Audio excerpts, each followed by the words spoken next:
جربوا. قعدت سنه بره النادي خرب. بقول خرب يا لبيب. تقول لي انا واخد بطولات بتاعت لعيبتي ومدربيني، وانت ايام ما طلعت قبل ما يطمعوك على الكرسي ها قلت ده الفضل الاول بعد ربنا، المستشار مرتضى دول لعيبته وده جزء وهو ده تمام. ربنا كرمنا واختبرنا بمنحه في سجن وادي النطرون عند الشيف البلجيكي. شهر النادي خرب ويقول لك احنا خسرنا افريقيا. ايوه، لانه اول ماتش في تونس الصبح راح خبر حبس رئيس النادي. طب اعمل ده في النادي الاهلي اللي الرئيس ما بيتحبس، ما عندوش حد بيتحبس ولا بيتحبس ولا بيجمد ولا بيتحل. اوعى تعمل مقارنه بايه؟ ده كويس ان النادي ده عايش وخدت 13 بطوله في حوالي شهر. رجعت لقيت النادي زيرو. هو انت لما تروح تلعب ورئيس ناديك محبوس، انا كلاعب مين هيديني الفلوس؟ عادي، استقرار.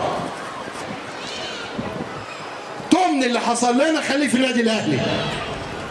مجلس ادارته ماليش دعوه بالجمهور واعضاء جماهيريه، مش هياخد حاجه.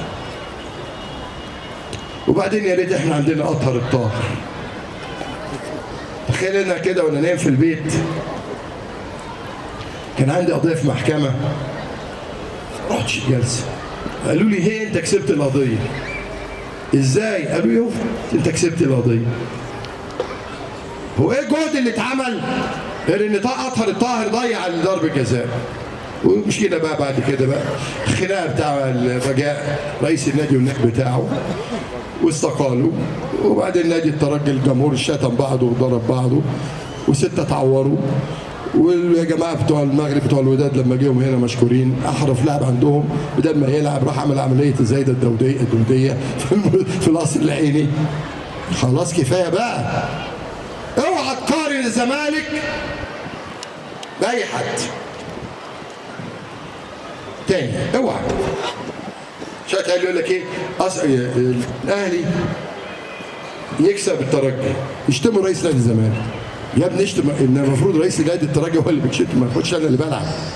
رائد الرجاء يروح شاتمين رئيس نادي الزمالك. هو انت عايز تشتم وخلاص؟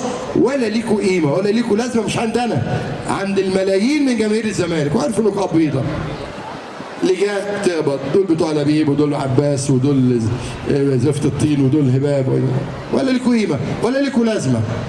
والناس عماله تتفرج.